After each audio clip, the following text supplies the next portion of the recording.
Students, welcome back. In previous class we have studied about asexual reproduction. Today we will start sexual reproduction. In this reproduction two individuals are involved. In asexual one individual was involved. आपको बताया था जब asexual होता है तो एक ही जना उसमें इन्वॉल्व होता है, इसमें दो लोग इन्वॉल्व होते हैं. वन इज़ मेल, एक होता है male and other is female part. Okay, both male and female parents, जो मेल और फीमेल पेरेंट्स हैं वो क्या प्रोड्यूस करते हैं? Special cells. कौन से? गैमेट्स. उनको क्या कहते हैं? गैमेट्स. जो स्पेशल सेल्स मेल और फीमेल प्रोड्यूस करते हैं उनको गैमेट्स कहते हैं मैच्योरिटी के समय. When the mail and female gametes fuse, जब मेल और फीमेल गैमेट्स जो होते हैं वो आपस में मिलते हैं तो one single cell is form which is known as zygote. तो जब मेल और फीमेल गैमेट्स आपस में मिलते हैं तो वो क्या बनाते हैं? जायगोट. क्या बनाते हैं? जायगोट. जायगोट क्या होता है? First cell after fusion of male and female gamete in sexual reproduction. Zygote वो चीज़ होता है जब मेल और फीमेल के गैमेट आपस में मिलके जो पहला सेल बनता है उसको कहते हैं zygote. The male gamete is usually known as sperm. जो मेल गैमेट होता है, अभी बताया आपको कि दो मतलब मेल और फीमेल गैमेट्स मिलते हैं और जायगोट बनाते हैं. तो जो मेल पार्ट होता है उसको क्या कहते हैं? Sperm. And the female gamete is known as egg और ओवम. एग और ओवम एक ही चीज़ है, यानी अंडा और ओवम और ये sperm. Okay, and the process of fusion is called fertilisation. और जब दोनों का आपस में फ्यूजन होता है, फ्यूजन मतलब मिलना होता है, तो क्या होता है? फर्टिलाइजेशन होता है. Okay, zygote divides and redivides and grows into an individual और अ बेबी. तो जो जायगोट होता है, जो मेल और फीमेल गैमेट के मिलने से बनता है, वो क्या होता है? वो डिवाइड होता है और रीडिवाइड्स. पहले डिवाइड होता है, फिर और डिवाइड होता है, और डिवाइड होने के बाद एक इंडिविजुअल बेबी बनता है. ओके, तो जैसे यहाँ पे तो हाइड्रा में तो क्या हो रहा था? बर्ड होके कई बन रहे थे. इसमें क्या होता है? एक ही बनता है. Okay, animals that give birth to young ones are called viviparous. अभी जैसे हम लोग वर्टिब्रेट्स और इनवर्टिब्रेट्स पढ़ रहे थे, वैसे ही animals that give birth to young ones are called viviparous. And the egg laying animals are called oviparous. देखिए, एग से, अंडे से क्या है? अंडे से जो पैदा होते हैं उनको कहते हैं ओविपेरस, और जो पैदा होते हैं उनको कहते हैं viviparous. Okay, butterflies, moths and many insects ले एग ऑन द लीफ. ये सब कहाँ अंडे देती हैं? लीफ पे. Mosquitoes and frogs lay eggs in water. और आपने देखा है कि जो मच्छर हैं वो पानी में अंडे देते हैं, फ्रॉग भी पानी में अंडे देते हैं. Snakes and reptiles lay egg in burrows. और जो स्नेक होते हैं, सांप और रेप्टाइल जो रेंग के चलते हैं, वो बरोज में या होल्स में अंडे देते हैं. और इन सम हिडन प्लेस, या कहीं छुपी हुई जगह.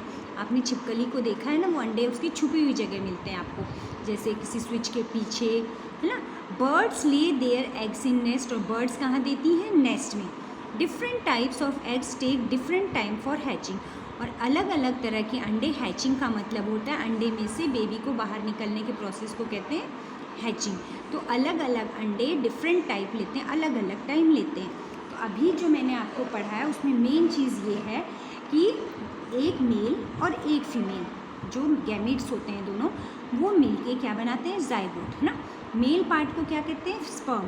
और फीमेल गैमेट को क्या कहते हैं? एग. और जो इन दोनों का प्रोसेस है, दोनों का फ्यूजन है, दोनों का मिलना है, that process is called fertilisation. और इनके जो जायगोट बना है वो क्या होता है? वो डिवाइड होता है ना. लेकिन डिवाइड, रीडिवाइड, बार बार डिवाइड होके खाली एक ही बेबी बनाता है. Okay, animals give birth to young ones, उनको कहते हैं विविपेरस, है ना. और जो एग लेइंग होते हैं, जैसे आपका कितने सारे नेस्ट हैं, सॉरी बर्ड्स हैं, ये सब क्या है? अंडे देती हैं. बाकी डॉग, कैट, ये सब क्या है? Give birth to young ones, तो ये विविपेरस है. अब है most of the birds and some reptiles sit on eggs to give them warm enough to develop into babies. चिड़िया और कुछ रेप्टाइल अपने अंडों के ऊपर बैठते हैं और उनको सेते हैं. The period which an egg takes for hatching. एक ऐसा पीरियड जो अंडा मतलब उसमें से बच्चे निकलने में जो प्रोसेस होता है उसको कहते हैं इंक्यूबेशन पीरियड.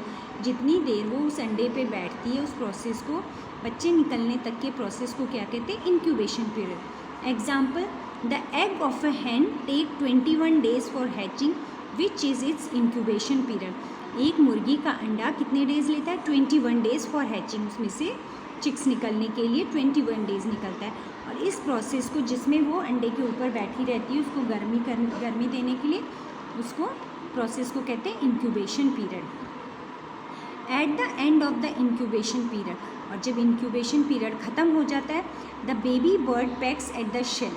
और जो बेबी बर्ड होती है ना, baby bird pecks at the shell with its beak from inside and breaks its open to come out.